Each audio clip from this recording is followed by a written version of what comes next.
Oke, 1921. Oke, siap. Assalamualaikum warahmatullahi wabarakatuh. Monggo Bapak Ibu untuk di-on-kan layarnya sebentar saja.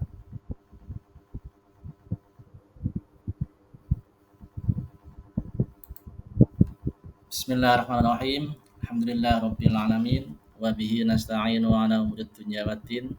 Wassalatu wassalamu ala asrofil mursalin wa ala alihi wa sahbihi ajma'in amma ba'du. Segala puji bagi Allah semesta alam. Kepadanya kita memohon pertolongan bagi urusan dunia dan agama. Salawat dan salam atas Nabi dan Rasul yang paling mulia dan bagi keluarganya serta salam kepada para sahabatnya. Bapak Ibu yang saya hormati, pada kesempatan malam ini perkenankan saya untuk memberikan sedikit diseminasi praktek baik budaya positif. Mudah-mudahan apa yang nanti kita diskusikan sama-sama ini bisa bermanfaat. Sebelumnya akan saya share screen dulu nih. Mohon izin.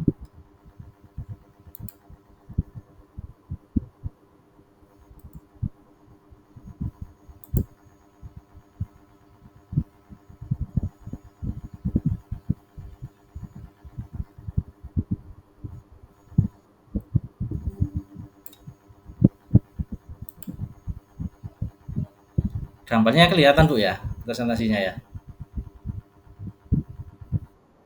Kelihatan ya. Sebentar ya. Kok dari sisi saya nggak kelihatan masalahnya.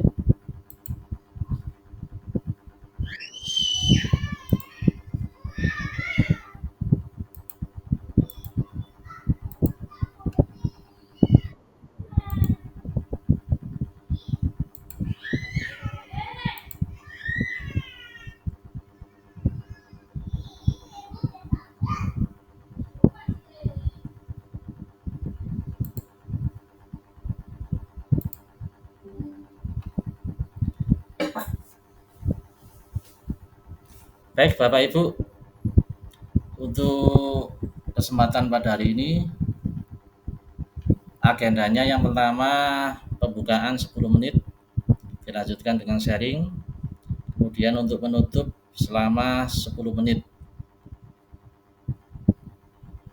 Ini mohon maaf, eh, yang kelihatan kok cuma Bu Putri saja ini anu Mbak.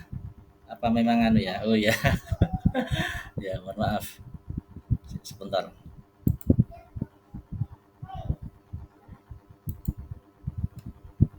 Saya cek dulu presentasinya kok nggak muncul di saya masalahnya.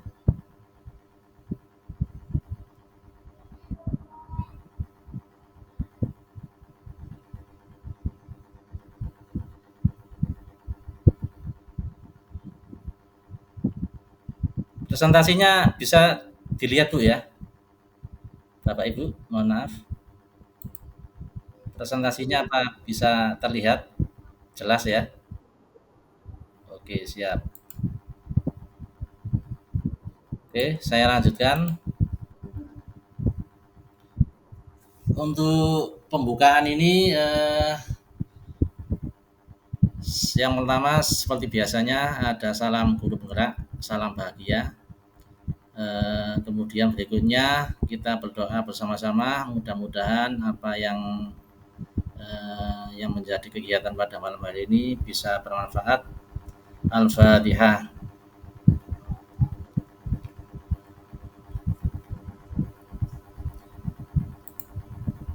Berikutnya untuk ice breaking, di sini ada dua gambar Bapak Ibu.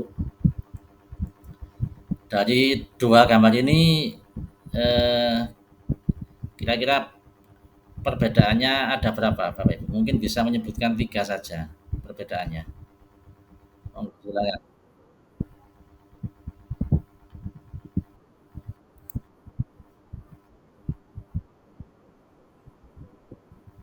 Ya, rambut terus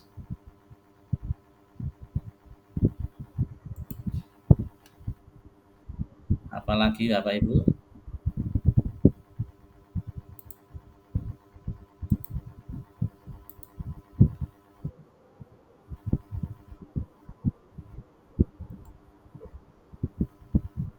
kaos dalamnya.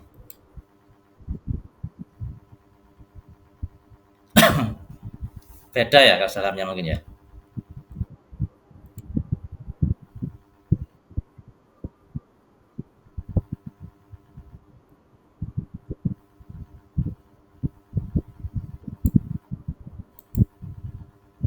Ya terus yang ketiga mungkin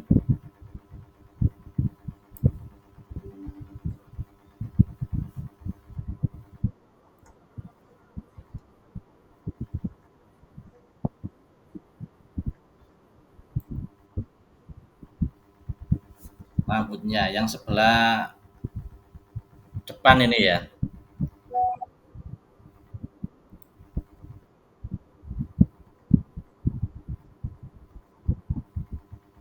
Hmm,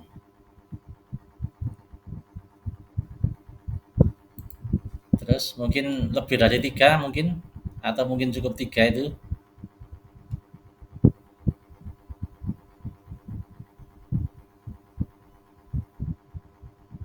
ada tambahan lagi mungkin Bapak Ibu.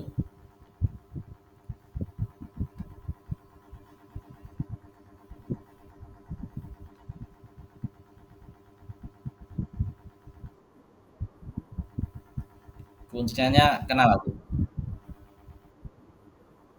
Ya,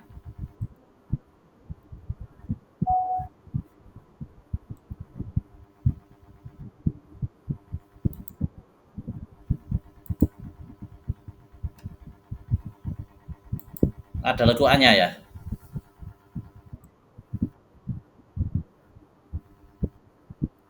Hmm, ya, baik Bapak Ibu, kita lanjutkan mungkin itu ice breakingnya ya Bapak Ibu. Untuk komitmen belajarnya pada malam hari ini diusahakan on cam, kemudian matikan mic, seutuhnya, hargai waktu bersama, kemudian yang merekam hostnya saja, buat catatan apabila perlu, kemudian raise hand di Zoom saat ingin bertanya, apabila ada gangguan teknis itu hal biasa dalam sesi daring. Sebentar Bapak Ibu, ini kok sepertinya yang dari sisi saya nggak kelihatan untuk file presentasinya ini. Sebentar lagi.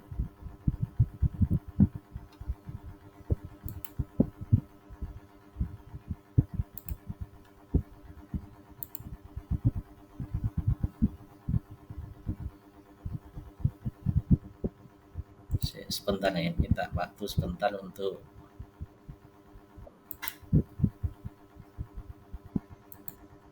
soalnya nggak kelihatan untuk filenya itu.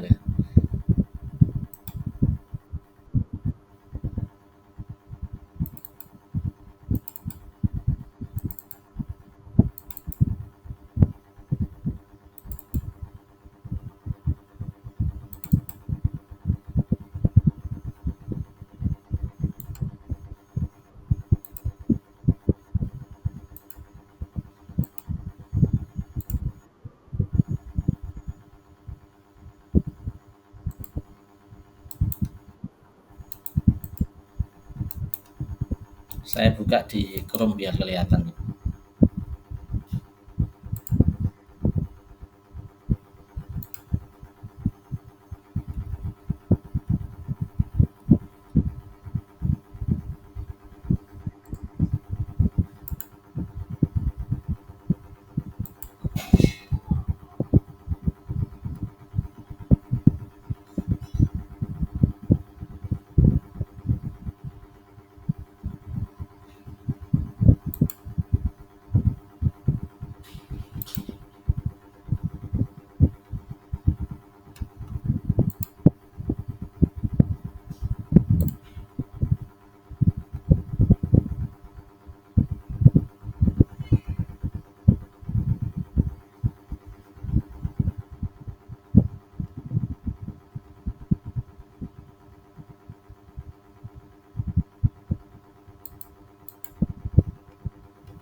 Kelihatan Bapak Ibu, oke?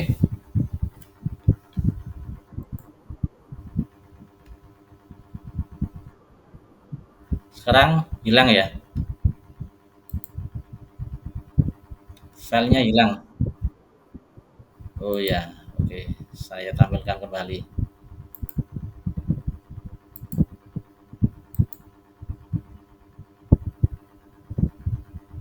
Ini kelihatan Bapak Ibu ya? Saya lanjutkan. Ya, oke, baik. Untuk tujuan diseminasi pada malam hari ini, Bapak Ibu diharapkan memahami mengenai konsep-konsep inti dalam modul budaya positif. Pertanyaan pemantik, yang pertama, bisakah Anda atau Bapak Ibu menceritakan pengalaman ketika harus memberikan hukuman kepada siswa? Apa yang memicu keputusan tersebut dan bagaimana reaksinya? Ceritakan tentang suatu kali ketika pendekatan hukuman Bapak Ibu tidak berjalan seperti yang diharapkan. Apa yang Bapak Ibu pelajari dari pengalaman tersebut? Monggo Bapak Ibu untuk memberikan pendapatnya.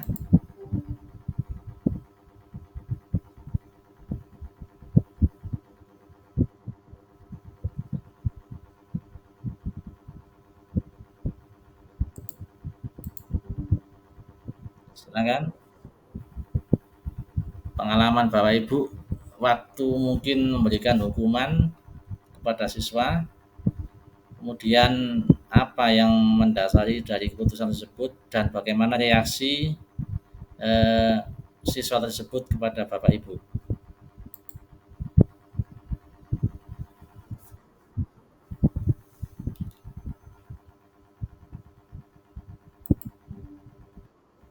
Oke, monggo Bu Tia, silakan.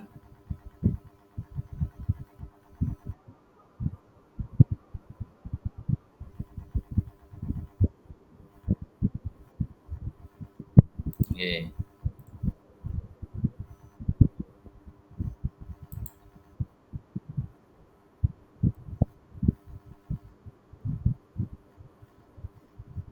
oke,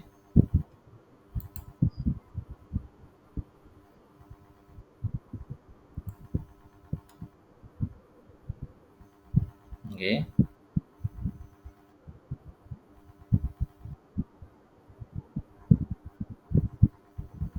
oke,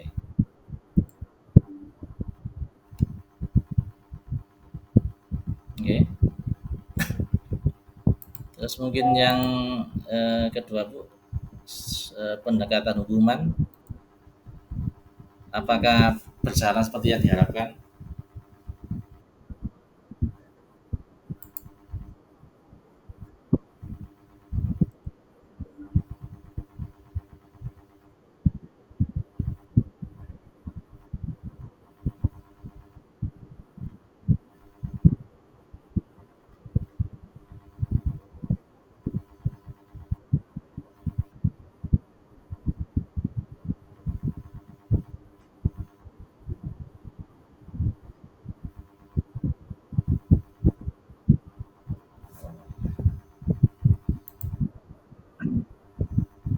Oke, oke, oke. Mungkin ada tambahan dari Bapak Ibu yang lain? Monggo, silakan.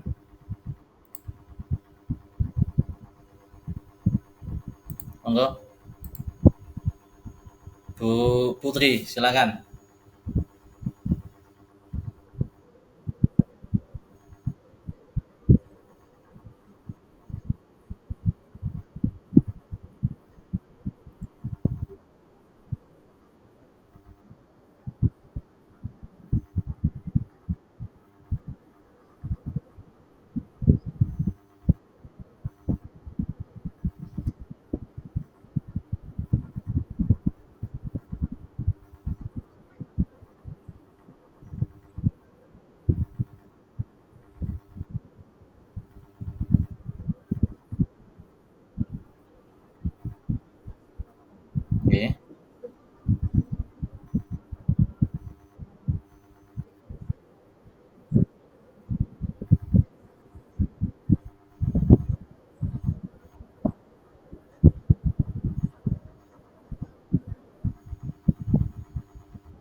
Pak Okta mungkin tambahan. Terima kasih Bu Tia dan Bu Putri. Mungkin Pak Okta ada tambahan? Ya, ya,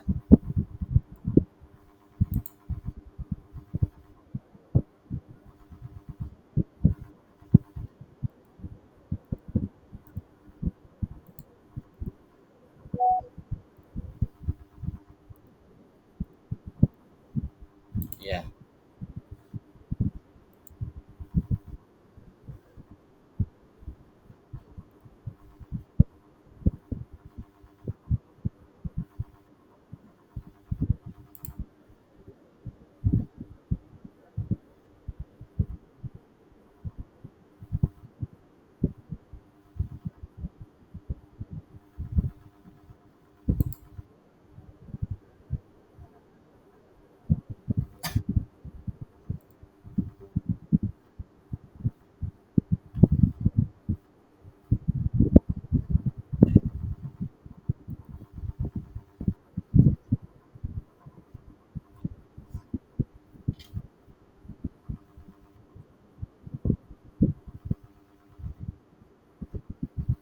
Oke, siap Pak Okta.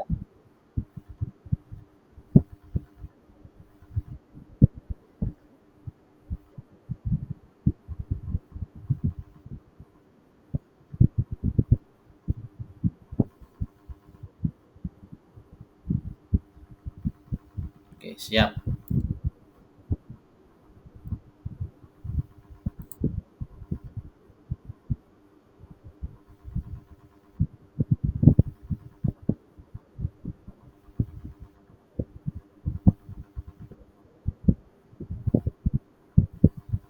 Aman Pak Okta ya, MM ya. Oke,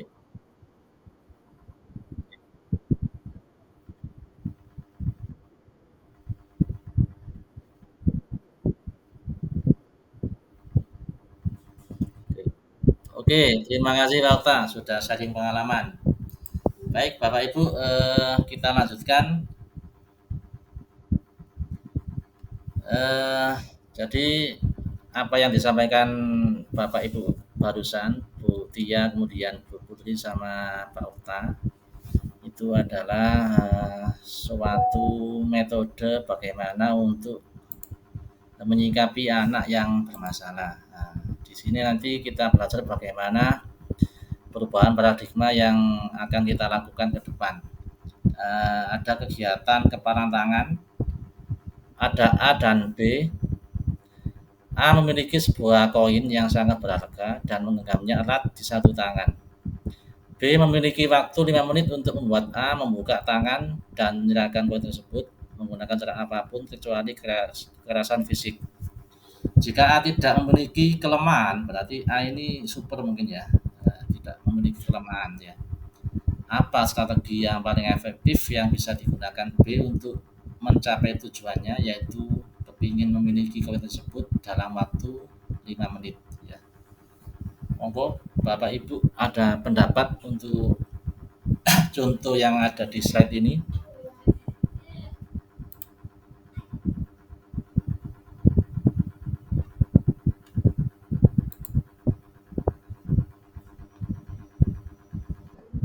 Oke, monggo Bu Tia.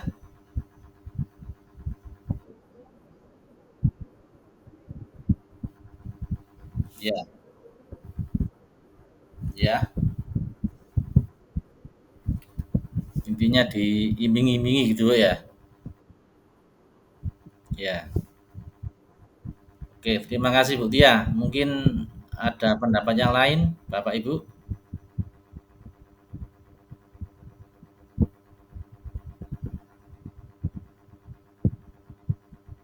Monggo. Kalau tidak ada langsung kita lanjutkan.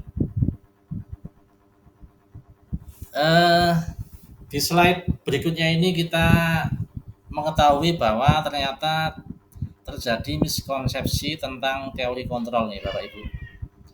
Jadi kita itu berilusi ya, seakan-akan guru itu bisa mengontrol murid ya. Kemudian kita juga berilusi bahwa semua penguatan positif itu efektif dan bermanfaat ya. Ilusi yang berikutnya, kritik dan membuat rasa bersalah pada murid atau kepada anak kita yang di rumah itu mampu menguatkan karakter ya.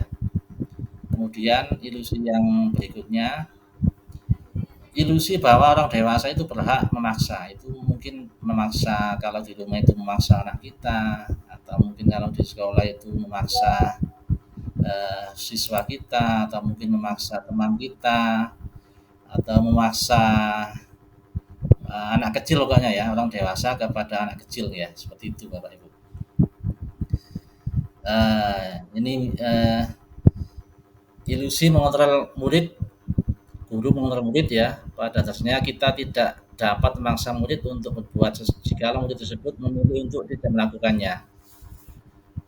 Walaupun tampaknya kita sedang mengontrol perilaku murid tersebut, hal ini karena murid tersebut sedang mengizinkan dirinya dikontrol. Jadi murid ini seakan-akan mau ya, padahal memang murid ini sedang mengizinkan dirinya sendiri untuk dikontrol oleh kita ya. Kemudian ilusi bahwa penguatan positif itu efektif dan manfaat. Segala usaha untuk mengontrol murid agar mengulangi suatu perilaku tertentu adalah suatu usaha untuk mengontrol murid tersebut. Kemudian ilusi bahwa kritik dan membuat orang bersalah itu dapat mengontrol karakter, itu menggunakan kritik dan rasa bersalah itu anak kita atau murid kita yang menjadi identitas gagal nih Bapak Ibu ya. Kemudian banyak orang dewasa percaya bahwa mereka memiliki tanggung jawab untuk membuat murid berbuat hal tertentu. Adapun yang dilakukan dapat diterima selama ada sebuah kemajuan berdasarkan sebuah pengukuran kinerja. Menurut Stephen R. Covey, ya, bila kita ingin membuat kemajuan perlahan, sedikit-sedikit, ubahlah sikap atau perilaku kita. Namun bila kita ingin memperbaiki cara-cara utama kita, maka kita perlu mengubah kerangka acuan kita. Pada stimulus respon, seolah-olah orang lain itu dapat kita kontrol ya, dapat kita kendalikan, sehingga kita itu dapat mengubah seseorang menjadi apa yang kita inginkan. Nah, ini ilusi ya, seakan-akan. Tetapi pada teori kontrol ya sangat bertolak belakang. Sesuatu yang sedang kita kontrol sebetulnya tidak dapat kita kendalikan. Karena yang dapat mengontrol adalah dirinya sendiri, bukan orang lain.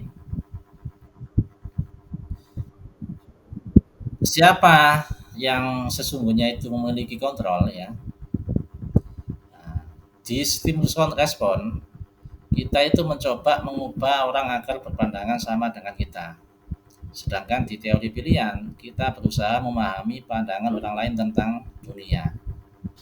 Kemudian saya bisa mengontrol orang lain ya. Kalau di teori kontrol atau pilihan, Anda tidak bisa mengontrol orang lain. Kemudian berpikir menang kalah. Kalau teori pilihan itu model berpikir menang menang ya, win-win ya. Disiplin positif ya. Jadi dalam budaya kita itu makna disiplin telah berubah menjadi sesuatu yang dilakukan seseorang pada orang lain untuk mendapatkan kepatuhan. Kita cenderung menghubungkan kata disiplin dengan ketidaknyamanan. Sebagai pendidik, tujuan kita adalah menuntun murid untuk memiliki disiplin diri sehingga mereka bisa berperilaku yang mengacu pada nilai-nilai kebajikan universal dan memiliki motivasi intrinsik bukan ekstrinsik. Nanti kita bahas untuk motivasi intrinsik sama ekstrinsik ini. Nah, ini nilai-nilai kebajikan universal yang sudah diakui atau yang sudah dilakukan oleh seluruh dunia. Ya, sifat-sifat positif manusia merupakan tujuan mulia yang ingin dicapai setiap individu. Kemudian nilai yang disepakati bersama, itu baik lintas bahasa, suku, bangsa, agama maupun latar belakang. Contohnya apa? Profil pelajar Pancasila.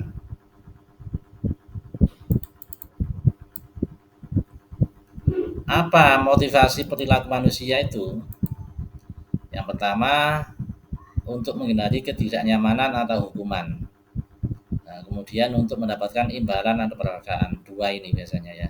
untuk motivasi eksternalnya. Jadi kalau tidak kepingin dihukum, ya kepingin mendapat imbalan atau penghargaan. Nah, sedangkan untuk motivasi internalnya, intrinsiknya itu untuk menghargai diri sendiri.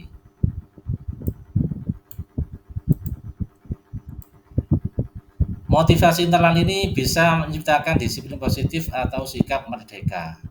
Merdeka itu apa? Menurut Ki Hajar Dewantoro, merdeka itu tidak hanya terlepas dari perintah, akan tetapi juga cakap untuk membuat memerintah diri sendiri. Hukuman dengan penghargaan itu statusnya sama ya, karena memiliki pengaruh jangka pendek dan jangka panjang. Penghargaan itu juga menghukum. Penghargaan mengurangi ketepatan. Penghargaan tidak efektif. Penghargaan merusak hubungan.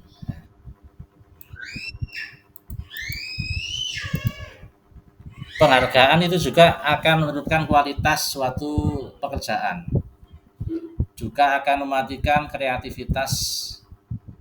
Juga akan mengurangi motivasi intrinsik ya. Nah, kalau kita itu kepingin memberikan penghargaan kepada murid kita atau kepada anak kita di rumah ya, kita berikan pengakuan atau penghargaan itu secara khusus kepada anak kita atau murid kita, juga secara pribadi, dan penghargaan ini kita berikan kepada semua murid secara bergantian, dilakukan secara konsisten, kemudian fokus pada proses dan pada hasil. Contohnya seperti apa kalau kita kepingin memberikan penghargaan kepada anak kita atau kepada murid kita? Kalimat pembukanya mungkin bisa eh, kemarin saya perhatikan, kemudian nilai kebajikannya apa, rasa empatimu besar sekali pada situasi pada saat menolong murid baru di kelas kita. Kemudian kalimat yang kedua mungkin saya menghargai apa? Kepedulianmu pada situasi pada saat kamu membantu teman-temanmu di tugas kelompok. Kemudian contoh berikutnya, terima kasih untuk rasa tanggung jawabmu pada saat kamu memungut kertas-kertas yang berserakan di lantai.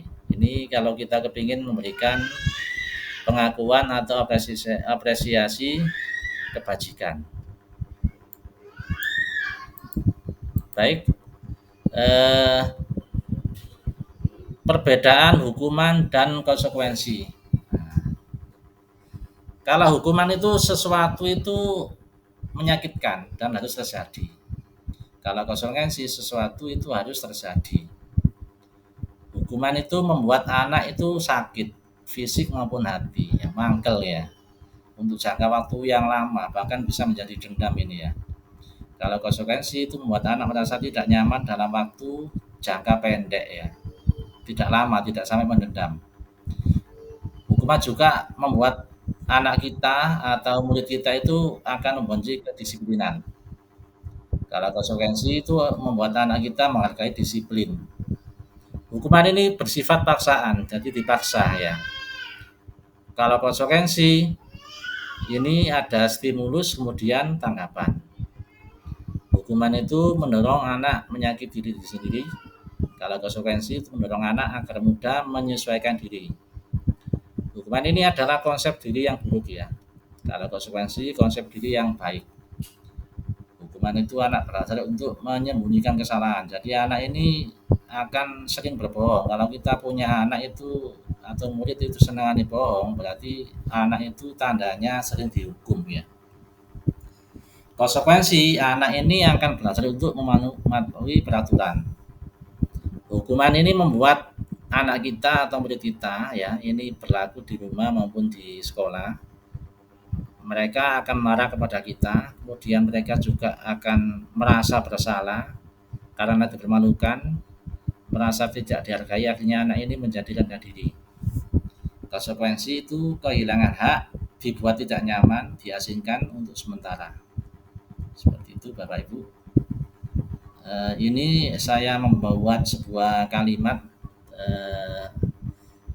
hukuman dan kalimat konsekuensi Yang ini mencatat 100 kali di dalam buku kalimat saya tidak akan terlambat lagi karena terlambat ke sekolah. Ini masuk hukuman nih jelas Bapak Ibu ya.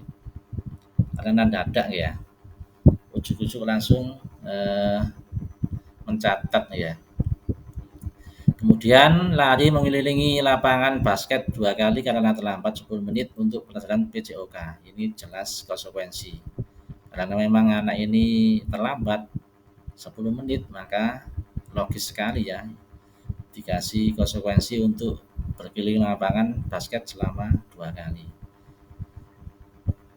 Bapak Ibu ada sedikit nambahi ya untuk yang kedua, 3, 4, 5 sama 6. Monggo saya persilakan untuk membuat kalimat hukuman kemudian konsekuensi. Monggo Bapak Ibu saya persilakan.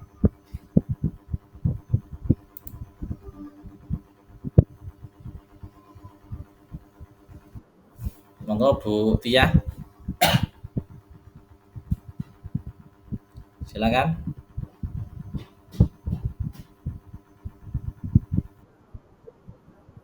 Oke, monggo monggo.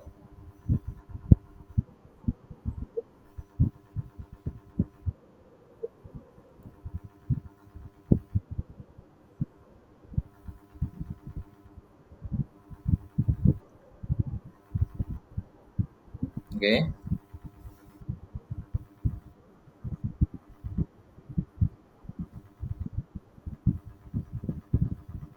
Konsekuensinya atau hukumannya mungkin itu masuk hukuman atau konsekuensi? Konsekuensi ya. Oh ya, setelah apa ada di lab, di menggunakan lab maka membersihkan. Oh iya. Konsekuensi Bu ya. Iya, terima kasih. Terima kasih Bu Tia. Mungkin hukuman mungkin tambahan.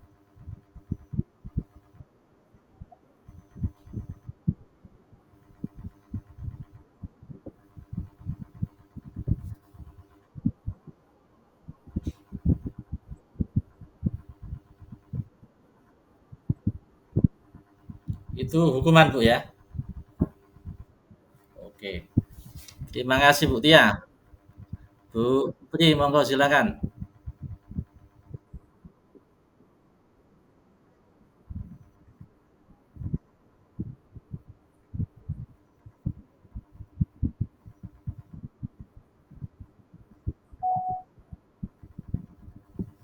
Konsekuensi ya. Oke.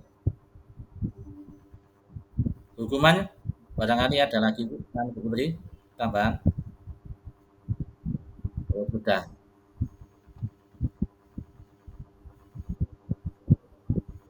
Oke, sampun Bapak Ibu nggih. Kita lanjutkan kembali. Kita lanjutkan restitusi ya.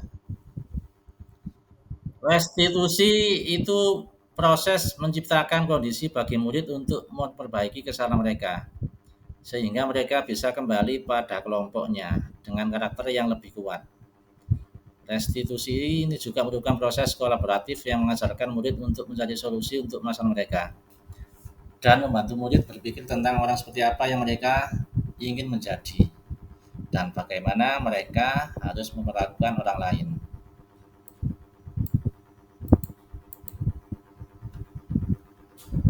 Ini ada tabel Bapak Ibu ya, tabel 3 ya. 3 kolom. Nah, yang paling kiri ini negatif ya. Yang tengah ini netral, kemudian yang paling kanan positif ya Bapak Ibu ya. Kalau negatif ini hukuman Bapak Ibu.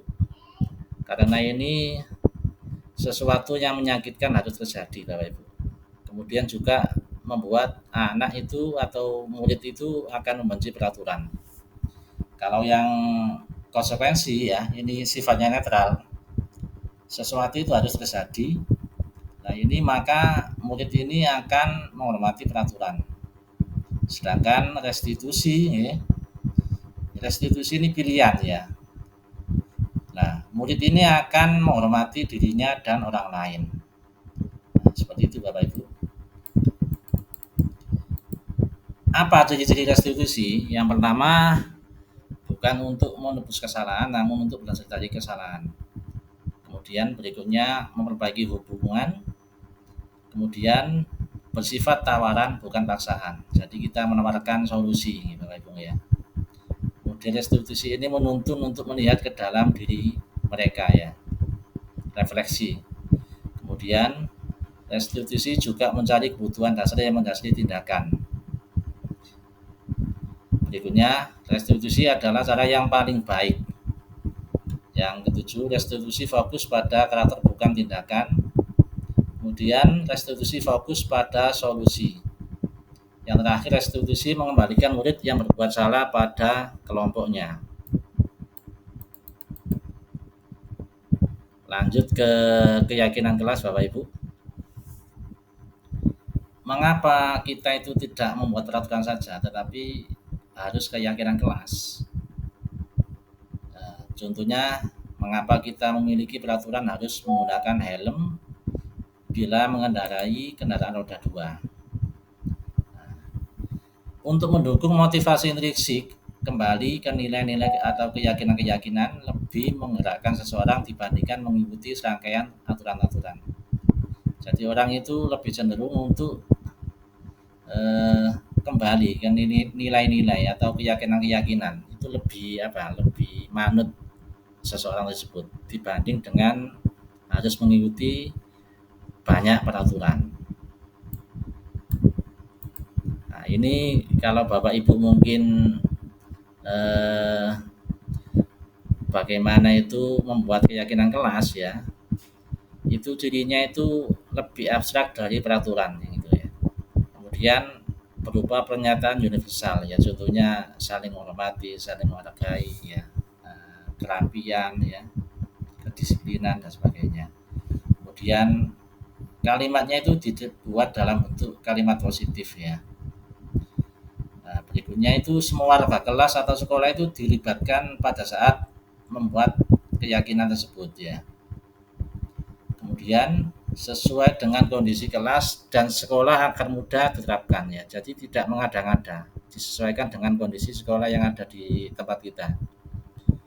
Kemudian tidak banyak-banyak untuk keyakinan kelas ini. Sedikit saja karena mudah diingat, kalau diingat maka mudah untuk menjalankannya. Bapak Ibu, yang mana yang merupakan keyakinan kelas, terus mengapa? Dari sisi kiri sama kanan ini kira-kira yang mana Bapak Ibu untuk keyakinan kelas itu?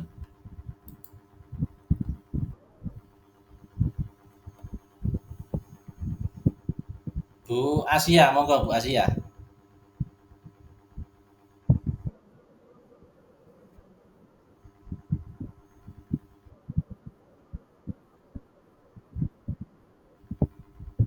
Kenapa kok memilih yang sebelah kanan itu?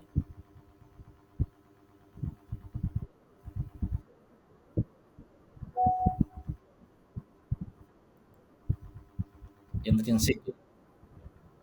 Oh ya,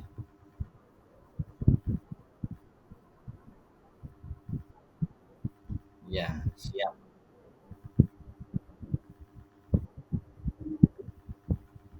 Oke, terima kasih Bu Nur Asia. Monggo Bapak Ibu yang lain mungkin ada yang berbeda mungkin. Bu Tia ini ya, silakan monggo Bu Agustia.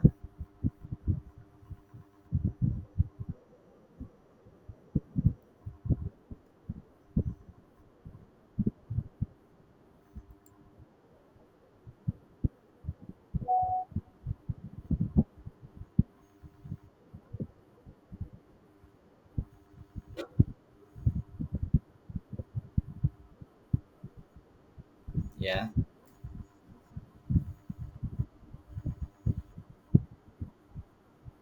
Hmm, ya. Oke. Terima kasih Bu Tia dan Bu Manusia. Baik Bapak Ibu kita lanjutkan. Di sini ada dua kolom ya. Peraturan, selalu kembalikan buku ke tempatnya. kemudian dilarang mengganggu orang lain, seterusnya sampai jangan berlari di kelas atau koridor ya. Monggo Bapak Ibu untuk membuat keyakinan kelas dari peraturan yang sudah ada di kolom sebelah kiri ini. Monggo perwakilan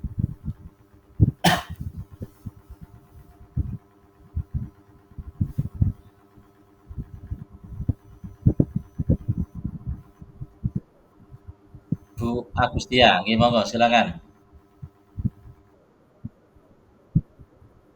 Nggih, monggo dari yang ada di sebelah kiri ini Bu, peraturannya ini Bu. Monggo silakan.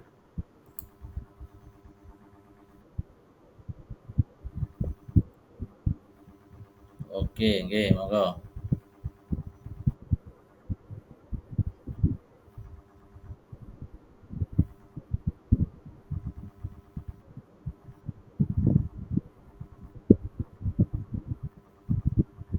Oke, nggih.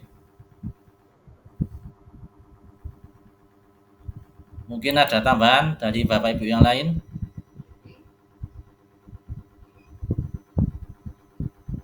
Monggo silakan.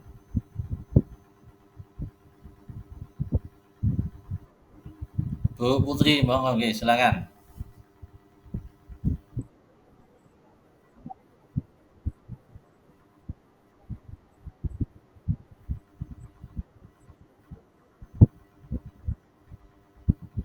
Oh, nggih, stop bullying. Oke, siap. Nggih.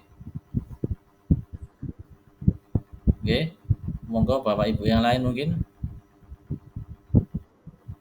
Bu Siti Nurasia, silakan.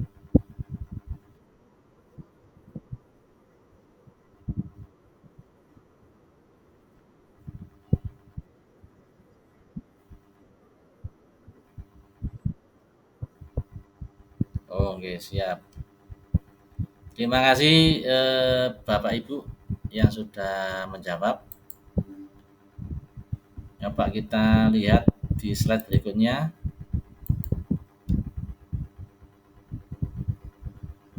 Ya, seperti ini Bapak Ibu nggih. Peraturannya ini panjang sekali, kemudian keyakinan kelasnya ditulis dengan kata singkat yang isinya itu nilai-nilai universal yang sudah disepakati ya oleh siswa yang ada di dalam kelas tersebut nih, Bapak Ibu ya. Oke, kita lanjutkan. Kebutuhan dasar manusia itu ternyata kalau kita mapatkan itu ada 5 Bapak Ibu ya. Yang pertama bertahan hidup ya, makan, minum itu masuk bertahan hidup. Kemudian kasih sayang dan rasa terima ya. Penguasaan, penguasaan itu power Bapak Ibu. Kemudian kebebasan, freedom. Berikutnya kesenangan atau happy ya, healing-healing ya.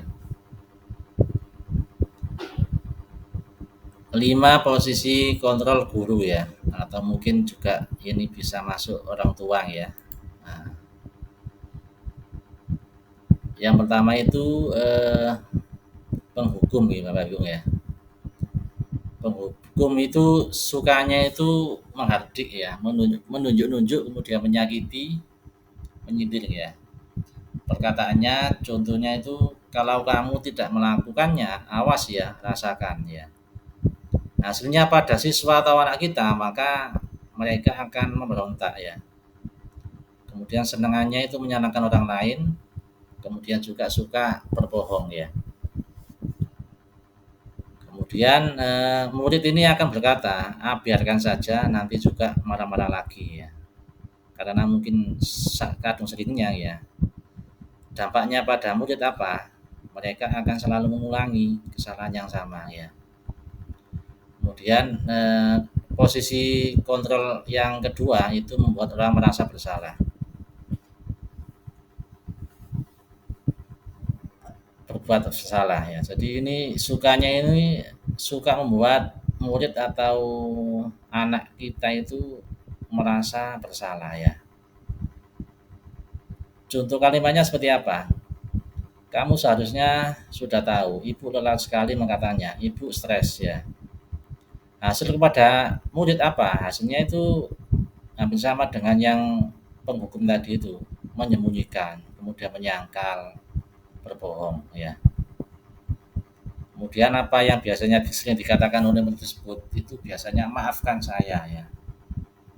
Dampaknya apa pada murid atau anak kita di rumah? Itu mereka akan merasa rendah diri ya. Kontrol yang berikutnya itu teman Bapak Ibu. Jadi kita itu bisa memosisikan diri sebagai teman ya. Kemudian juga sebagai pemantau ya. Kemudian sebagai manajer ya. Posisi yang paling ideal ya, itu kalau tidak pemantau ya manajer ya. Paling nggak dua ini, pemantau atau manajer ya. Jangan sampai menjadi penghukum atau pembuat orang merasa bersalah. Karena kasihan ya, nanti efeknya itu gagal. Murid kita atau anak kita di rumah itu akan menjadi murid atau anak yang akan gagal ya. Oke, kita lanjutkan. Dari yang ada di slide sebelumnya, penghukum, kemudian pembuat merasa bersalah, teman, pemantau, manajer ya. Di sini ada pernyataan-pernyataan. Dari pernyataan ini itu kira-kira siapa saja yang mengatakan? Monggo Bapak Ibu dicermati. Silakan Bapak Ibu.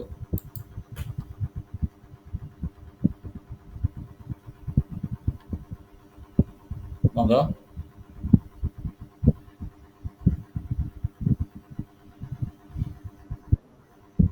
Bu Agustia, oke, silakan.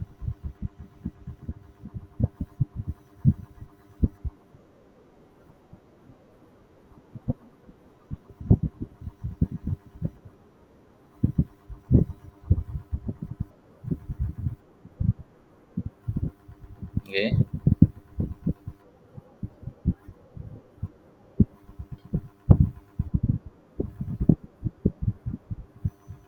oke, oke, siap.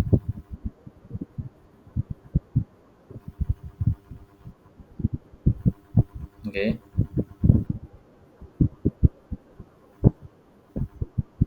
oke, siap. Oke, sampun. Oke, siap. Terima kasih Bu Tia. Kita coba lihat nih Bapak Ibu. Ya, jadi yang pertama itu pembuat orang merasa bersalah ya. Jadi kata-katanya itu jelas sekali ya, kecewa ya. Kemudian yang kedua itu kamu tidak pernah benar melakukannya, itu masuk penghukum. Ayolah, lakukan demi ibu atau bapak, itu teman ya. Apakah kamu mendapatkan sedikit bintang hari ini? Ini pemantau ya. Kemudian bagaimana kamu bisa menyelesaikan masalah ini? Itu masuk manajer. Kamu selalu yang paling terakhir itu adalah penghukum ya, sama dengan yang kedua. Oke, Bapak Ibu, kita lanjutkan untuk segitiga restitusi nih Bapak Ibu. Segitiga restitusi ini adalah salah satu teori yang mana teori ini digunakan untuk eh, mengatasi masalah pada anak kita di rumah maupun murid kita yang ada di sekolah ya. Dan ini setelah saya kemarin nyoba-nyoba cari referensi, ternyata apa yang ada di teori yang di slide ini ternyata sudah diaplikasikan oleh junjungan kita Nabi Muhammad SAW. Pada saat itu ada seorang pemuda yang senangannya itu berzina ya. Ini kalau saya ceritakan banyak sekali, kapan-kapan kalau ada waktu. Pokoknya intinya itu kan Nabi Muhammad itu menggunakan eh, teori ini ya. Ternyata yang membuat teori ini adalah nyuntuh kepada teorinya kanjeng Nabi, karena duluan kanjeng Nabi daripada yang membuat teori seperti ini ya, segitiga restitusi ini. Intinya itu kalau ada siswa atau anak kita itu bermasalah, yang pertama kita lakukan itu kita stabilkan identitasnya ya. Jadi anak itu kita stabilkan biar kenapa? Biar anak itu tidak tambah down Ya, biasanya kalau kalau anak itu langsung kita hukum atau kita salahkan karena membuat kesalahan, maka anak itu eh, tambah berbohong, istilahnya itu tambah menjauh dari kita. Tetapi kalau kita stabilkan dengan cara mungkin berkata-kata, kamu bukan satu-satunya yang pernah melakukan ini ya. Kemudian berikutnya kita setelah identitas anak atau siswa itu tadi sudah stabil ya, kita validasi kebutuhannya. Itu kan tadi kan ada kebutuhan 5 itu ya, kesenangan, kemudian kebebasan, kemudian cinta, kemudian apa? Bertahan hidup, ada 5 tadi itu ya. Itu kita cek. Anak ini butuhnya apa? Kebutuhan dasarnya yang belum terpenuhi itu apa? Kita cek ya. Dengan cara kita bertanya, kamu tentu punya alasan mengapa melakukan itu ya. Apa kira-kira kebutuhan dasar anak itu atau murid itu yang belum terpenuhi sehingga anak itu melakukan hal tersebut ya. Kalau sudah ketemu alasan kenapa anak atau murid itu melakukan itu, mudah untuk kita menanyakan keyakinannya. Keyakinan ini bersifat apa istilahnya, nilai ya, nilai yang universal ya, seperti menghormati, kemudian saling menyayangi ya, kemudian apalagi kasih sayang ya, kemudian sopan santun itu kan sudah universal sifatnya kan, semuanya sudah memahami ya. Ini seperti itu Bapak Ibu ya. Ya, ini contoh-contohnya menstabilkan identitas kata-katanya. Ya, berbuat salah itu hal yang manusiawi ya. Kemudian tidak ada manusia yang sempurna ya. Nah, setelah dari validasi ini, jadi menstabilkan identitas ini kita validasi kebutuhannya. Contoh kata-katanya seperti ini Bapak Ibu. Maukah kamu belajar cara lain untuk mendapat yang kamu butuhkan tanpa harus memukul ya. Jadi anak ini eh, kalau memukul itu kira-kira kebutuhannya apa Bapak Ibu? Ada anak itu suka memukul itu kira-kira apa kebutuhannya?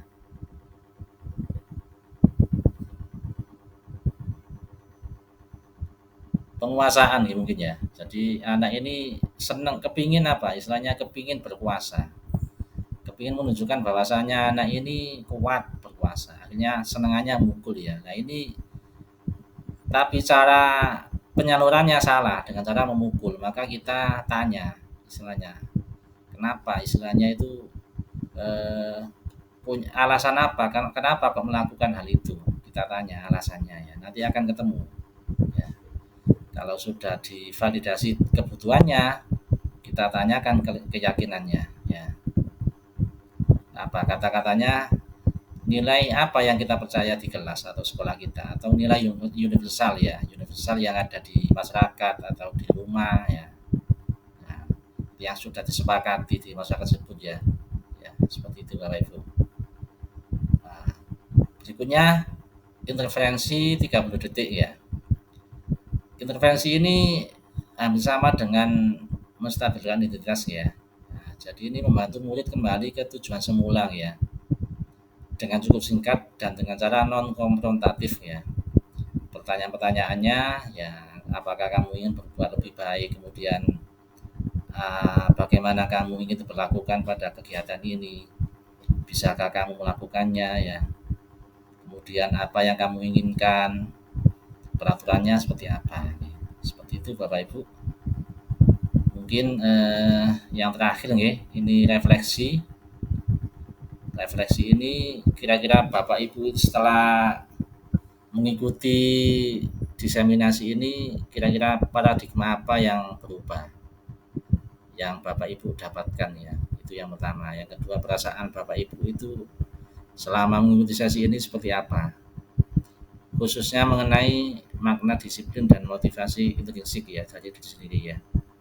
Kemudian yang ketiga ini peran Among ya, atau peran sebagai orang tua atau guru seperti apakah yang sudah Bapak Ibu lakukan sebelum mengikuti diseminasi ini ya. Setelah mengikuti diseminasi ini, nanti peran Bapak Ibu ini akan seperti apa ya. Oke, monggo silakan. Bu Nur Asia, monggo silakan.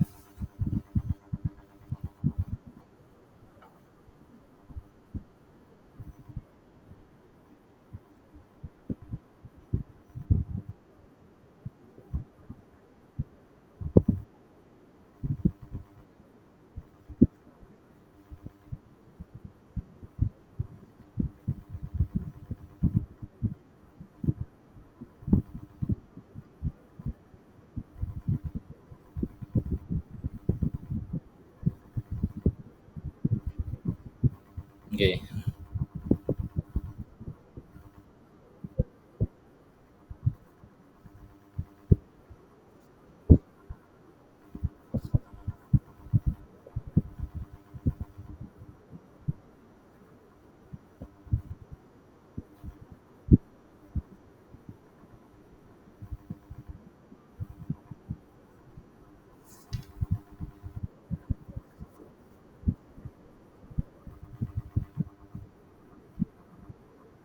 oke. Peran Among, ya peran guru yang 5 tadi itu Bu, penghukum, terus pembatas salah, teman,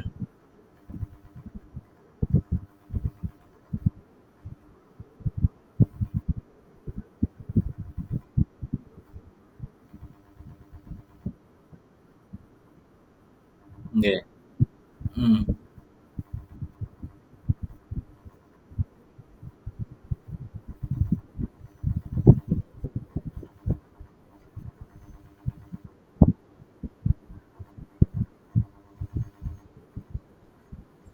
Peran Among itu penghukum, kemudian pembatasan bersalah, teman, kemudian pemantau dan eh, manajer Bu. Ada 5 Bu. Ibu, ya, oh, peran ya teman. Setelah mengikuti sesi ini nanti apa nanti tetap teman atau nanti berubah ke manajer atau pemantau? Oh ya, oke.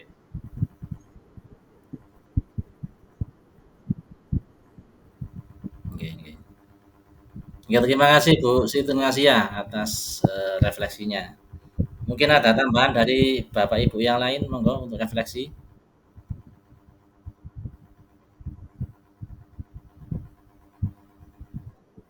Monggo silakan. Bu Agustia, silakan.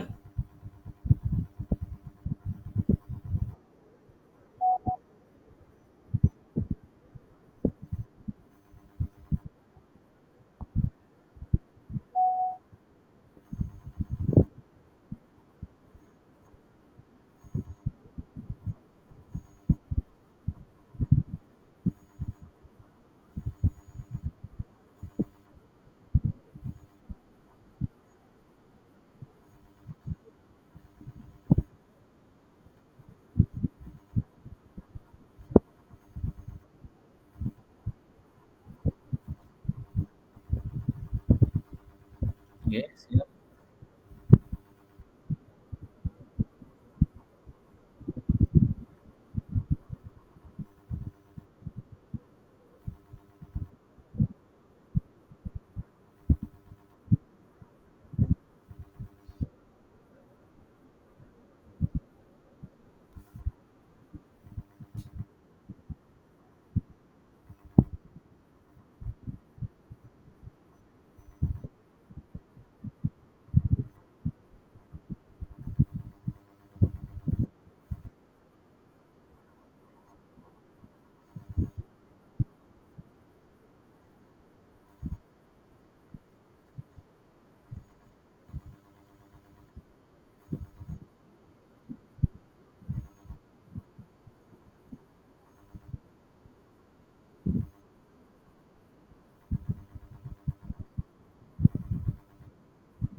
Oke, terima kasih Bu Agustia dan Bu Merasia.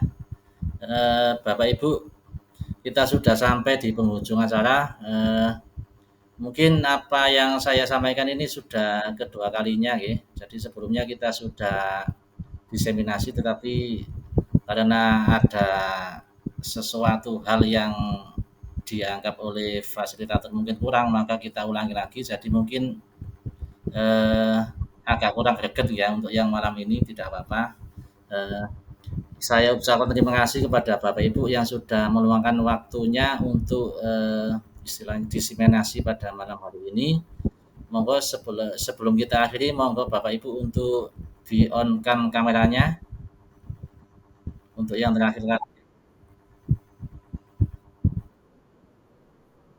Oke, Pak Okta, Bu Nina, Bu Putri. Oke,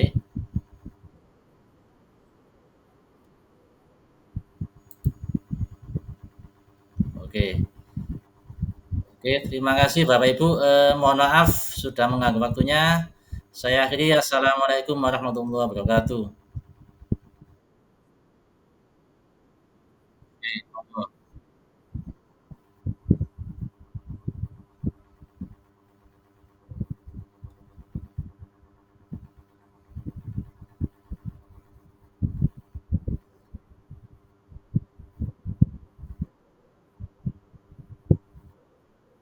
Monggo langsung live anu live meeting yang merah itu Bu, tombol apa? Telepon merah itu Bu. Oke.